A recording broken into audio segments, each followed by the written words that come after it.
Hello viewers, welcome back to my channel. After the first part of communication, in the first part we already discussed about the definition of communication, concept of communication and the communication. Now the second part of this video we will see the process of communication. Already हमने पहले video में objective discuss किए, definition discuss किए. आज हम देखेंगे process of communication. What is a process of communication? In the process of communication there is necessary things: sender, encoding the message, media, decoding, then the receiver, response and feedback. These are the important things, important part of process of communication. Okay, now first we will see sender, someone who is sending the message to someone else. कोई अगर किसी को message भेज रहा है, समझो आज मैं आपसे यहाँ पे वीडियो में बात कर रही हूँ, मतलब आपको मैं एक वीडियो बना के दे रही हूँ या मैं कुछ बोल रही हूँ. I am sending a message to you people. I am a sender.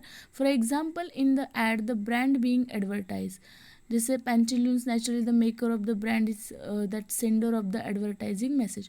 जो कोई ऐड करता है, एडवर्टाइज़र है, वो सेंडर है. या कोई आपको कुछ मेल भेज रहा है तो मेल भेजने वाला वो क्या है? सेंडर है. तो पहला है in process of communication sender.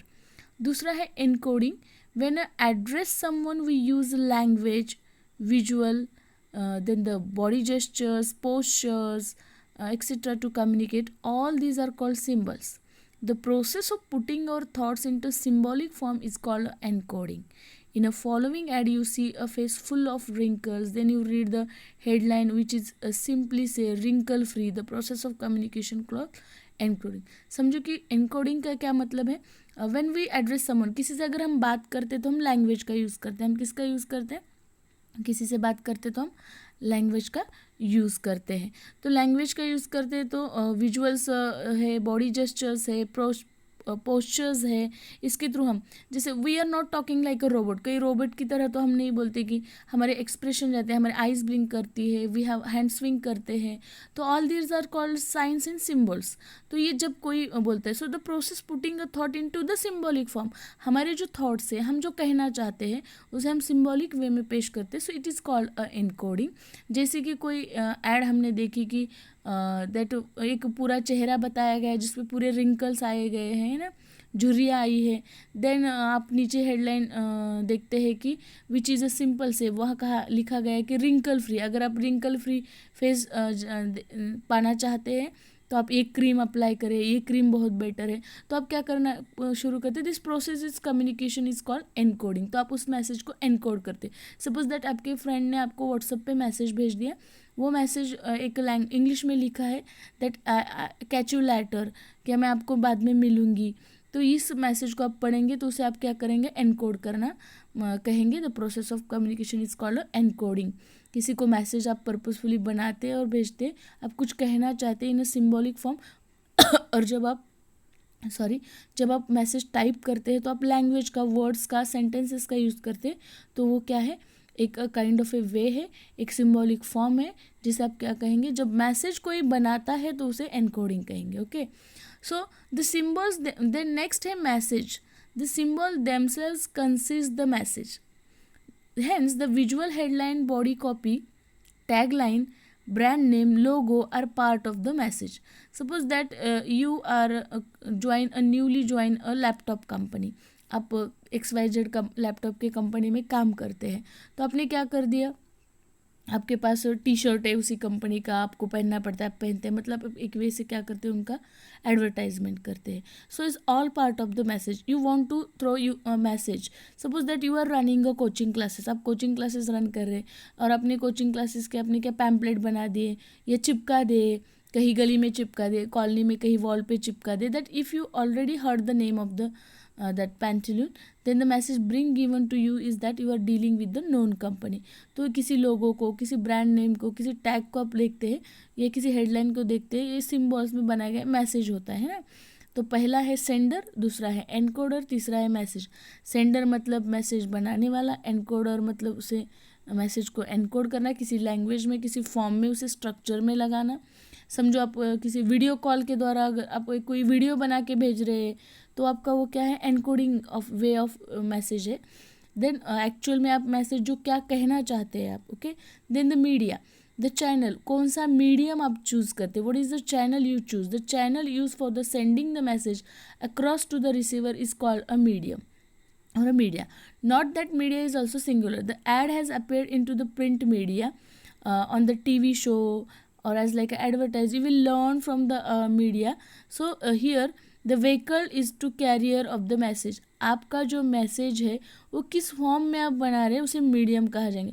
Now I am talking with you through that video lecture. Now I am using a English language. So English language it is a medium of talking with you people. तो ये क्या है, मेरा medium है. अगर आप किसी को व्हाट्सअप पे मैसेज कर रहे हैं तो आप किसका, व्हाट्सअप का, इंटरनेट का एज अ मीडिया यूज़ कर रहे हैं. किसी को आप वीडियो कॉल करते हैं तो you are using that video call as a medium. तो आपके बोलने का मीडियम क्या है. अगर आप कुछ बोल नहीं रहे, आप सिर्फ इशारे करें, that mean you are using a body parts, ये आपका बोलने का मीडियम हो गया. Okay. Then the decoding. Now what is the decoding. Decoding मतलब once we receive the message. समझो आपने आपकी फ्रेंड को मैसेज भेज दिया कि कल हमें हमारी जो ए बी और सी फ्रेंड है, और ए ने बी को मैसेज किया कि हमें सी के बर्थडे पार्टी में जाना है. ओके. सो जब सी ये मैसेज देखेगी, ए बी को मैसेज कर रही है, तो ये जो क्या हो गई, सेंडर हो गई. इनकोड कर रही है वो मैसेज को इनकोड कर रही है, और उसका मीडियम है लैंग्वेज को यूज़ करके उसने मैसेज टेक्स्ट भेज दिया, बी को भेज दिया. तो बी क्या करेगी, उसे डिकोड करेगी, उस मैसेज को वो डिकोड करेगी. Once we receive the message we start interpreting it. For example, when you look at the wrinkle face shown in the ad, you realize how bad it looks, but after that the implication is that clothes you will look as a bad if you are not wrinkle free. Like their visual of shirt and pair of trouser, they immediately give you the message that ad is perhaps about the ready made clothes. अगर आप समझो कि कोई shoes कोई add आ रही है जिसमें दिखाया जा रहा है कि एक लड़की है, धूप में जा रही है, उसका चेहरा ख़राब हो रहा है, फिर सडनली वो क्या बोलती है, उसका फेस अच्छा हो जाता है, कुछ दिन वो एक XYZ क्रीम यूज़ करे, like that. It's a decoding of the message. तो हियर सेंडर जो मैसेज भेजता है, एनकोडर मतलब उस सेंडर जो है उस मैसेज को एनकोड करेगा, मतलब जो भी मैसेज हो किसी न किसी फॉर्म में उसे फिट कराएगा, और वो फिर मैसेज जाके बनेगा. इसके लिए वो मीडियम का चूज़ करेगा. अगर वो मराठी में मैसेज कर रहा है तो मराठी लैंग्वेज को एज अ मीडियम चूज़ करेगा, हिंदी में कर रहा है तो हिंदी को एज अ मीडियम चूज़ करेगा, और जिसे वो मैसेज भेज रहा है जब वो पढ़ेगा उसे समझेगा, मतलब उस मैसेज को क्या करेगा, डिकोड करेगा. सो this is how the sender, encoding message, then media and decoding. After that receiver, जिसे receiver is one who read and listen your message, जो आपका मैसेज पढ़ रहा है, सुन रहा है. and message of the communicator, for example any reader of India today who is likely to see the ad. कोई भी टीवी पे ऐड रहे तो बहुत सारे इंडियंस उसे देख रहे हैं, तो वो क्या है, रिसीवर है. उतने सब लोगों को एट अ टाइम वो मैसेज रिसीव हो रहा है. Okay, this is how the receiver. Then the response after reading your message, after watching the advertise, your reaction known as a response. how you react, आप उस पर react कैसे कर रहे हैं. For example, the body copy and ad says that Pantaloons Parents T2000, you may get impressed by the fact that range. It is a very complicated example, we will understand it in a lucid way. Okay, जैसे कि समझो आपका response क्या रहेगा. Okay, are you buying it और not. समझो कि कोई शैम्पू की ऐड आपने टीवी पे देखी और आपको लगे कि हाँ यार मेरे बाल भी थोड़े से ख़राब है, मुझे यूज़ करना चाहिए, देखते हैं क्या होता है. और आपने क्या किया, सडनली दूसरे दिन आप मार्केट में चले गए और सेम शैम्पू आपने परचेस किया, मतलब you are giving a positive response to that. और कुछ महीने बाद आपने यूज़ किया और आपको पता चल गया तो वर्क ही नहीं कर रहा है, और आपने आगे से जाके परचेस करना बंद कर दिया, मतलब आपका हो गया negative response. So this is how the response. Communication में सबसे इंपॉर्टेंट पार्ट होता है फीडबैक. जब तक आपके मैसेज का फीडबैक नहीं आता आपका कम्युनिकेशन कंप्लीट नहीं होता है. Every communicator wait to know whether the message has reach the target audience और नॉट. और जब तक फीडबैक नहीं आता है तब तक कम्युनिकेशन फुलफिल नहीं कहा जाता है. So this is how these are the part और the process of communication. We can understand through this figure that sender, now sender is sending a message, now he encoding the message. How he encoding the message, जैसे कि मुझे अभी क्या करना है, मुझे मेरी बर्थडे पार्टी है और मुझे फ्रेंड्स को इनवाइट करना है, तो ये मैं हूँ सेंडर। मैं क्या करूँगी, दैट इज मैं हूँ I am a sender of the message. मैं मैसेज टाइप करूँगी about that to invite for birthday party. Okay, तो ये मैंने क्या किया, मैसेज को इनकोड किया और वो जब जाके बन गया है मैसेज। मैसेज से फिर वो आगे क्या करेगा, जिसको मिलेगा वो डिकोड करेगा। रिसीवर क्या करेगा, उसे डिकोड, उसे पढ़ेगा, रीड करेगा, समझने की कोशिश करेगा, and then he became a receiver. उसे वो मैसेज मिलेगा और तब जाके वो उसका मतलब बर्थडे पार्टी में आना है यस और नहीं आना है यस और नो, इस तरीके से वो रिस्पॉन्स देगा, फीडबैक देगा।